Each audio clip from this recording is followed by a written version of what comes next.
मोहब्बत नहीं समझती, हम भी अपनी अना में जलते हैं।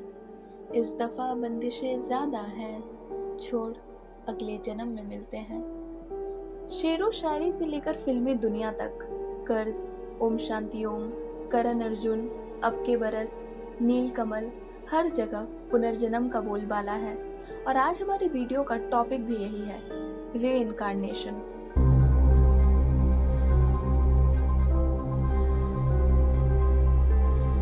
1930 के दशक का एक ऐसा केस जिसने जर्नलिज्म की दुनिया में एक नई चर्चा को जन्म दिया, पुनर्जन्म में विश्वास करने वालों के लिए प्रमाण दिया और संदेहवादियों के मन में सवाल उठाए।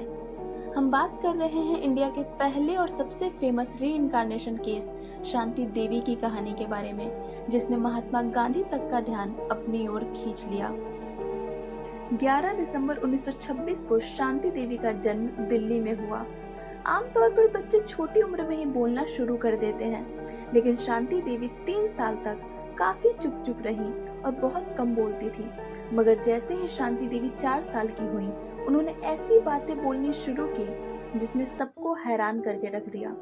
उन्होंने अपने माता पिता से कहा कि ये घर जिसमें वो रहती हैं, उनका अपना घर नहीं है। उनका असली घर तो दिल्ली से 160 किलोमीटर दूर मथुरा में है। इतना ही नहीं, उन्होंने ये भी बताया कि उनकी पहली जिंदगी में एक पति और एक बच्चा था। शांति देवी ने कहा कि उनका पति मथुरा में कपड़े की दुकान चलाता था। उन्होंने खुद को चौबाइन बुलाना शुरू कर दिया, मतलब चौबे की पत्नी। उन्होंने ये भी बताया कि उनके बच्चे के जन्म के 10 दिन बाद ही उनकी मौत हो गई थी। अब जरा सोचिए, अगर एक 4 साल की बच्ची आपसे ऐसी बातें करे तो क्या आप उस पर विश्वास करेंगे? शांति देवी के साथ भी ऐसा ही कुछ हुआ। शुरू में सबने उनकी बातों को नजरअंदाज कर दिया, लेकिन जब इसके बाद भी उन्होंने अपने पिछले जन्म के किस्सों को सुनाना नहीं छोड़ा, तब उनको इग्नोर करना मुश्किल हो गया। शांति देवी ने बताया कि उनका पति केदारनाथ चौबे मथुरा के द्वारिकाधीश मंदिर के सामने कपड़े की दुकान चलाता था, और उन्होंने अपने पति की 3 खास निशानियां भी बताई। वो गोरा है, उसके दाएं गाल पर एक बड़ा मस्सा है और वो चश्मा पहनता है। इन सब के अलावा शांति अपने घर वालों को अपने पिछले जन्म के किस्से भी सुनाने लगी। खाना खाते वक्त वो बताती कि मथुरा के घर में कैसी कैसी मिठाइयाँ बनती थी। जब शांति देवी की माँ उन्हें कपड़े पहनाती तो वो अपने पिछले जन्म के पसंदीदा कपड़ों की बात करती। ये सब कुछ शायद इत्तेफाक हो सकता था, लेकिन शांति के रोज रोज के किस्से सुन सुनकर उनके माता पिता पूरी तरह से परेशान हो चुके थे। जब शांति देवी की ये सारी बातें उनके स्कूल के हेडमास्टर को पता चली, तो उन्होंने फैसला किया कि वो मथुरा जाकर सच्चाई का पता लगाएंगे। और यहाँ एक चौंकाने वाला खुलासा हुआ। मथुरा में उन्हें एक ऐसा व्यापारी मिला जिसकी पत्नी लुगड़ी देवी अपने बच्चे के जन्म के 10 दिन बाद ही गुजर गई थी, और ये व्यापारी बिल्कुल वैसा ही दिखता था जैसा शांति देवी ने बताया था। गोरा, दाएं गाल पर मस्सा और चश्मा पहने हुए। यहाँ पर एक चीज क्लियर करना बहुत जरूरी है कि लुगड़ी देवी का देहांत 4 अक्टूबर 1925 को 23 साल की उम्र में हुआ था, और शांति देवी का जन्म 11 दिसंबर 1926 को हुआ, यानी लुगड़ी देवी के देहांत के ठीक 14 महीने बाद। मथुरा में केदारनाथ का परिवार रहता था। हेडमास्टर ने सोचा कि अब केदारनाथ चौबे और शांति देवी की मुलाकात कराई जाए, लेकिन यहाँ पर एक छोटा सा ट्विस्ट था।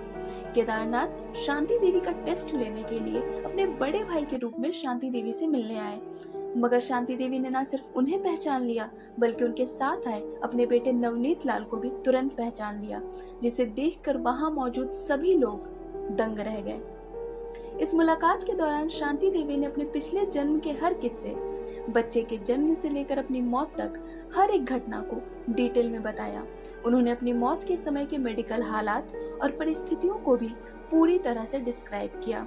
लेकिन शांति देवी की परीक्षा अभी यहीं खत्म नहीं हुई थी।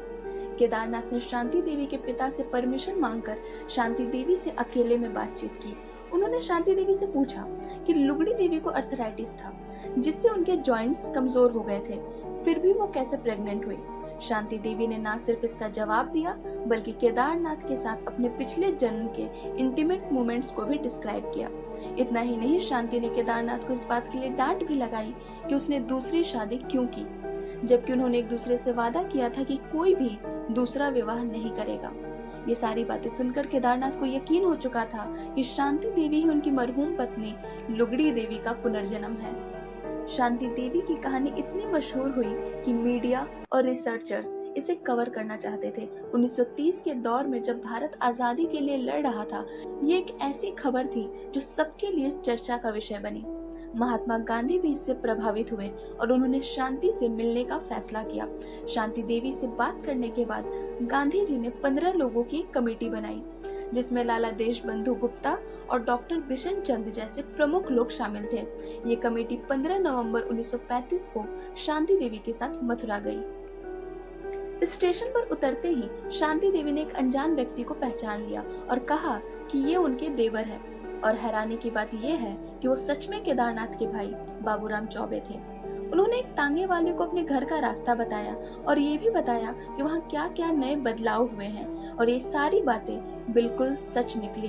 घर पहुंचकर उन्होंने भीड़ में एक बुजुर्ग व्यक्ति के पैर छुए। वो कोई और नहीं बल्कि उनके ससुर थे।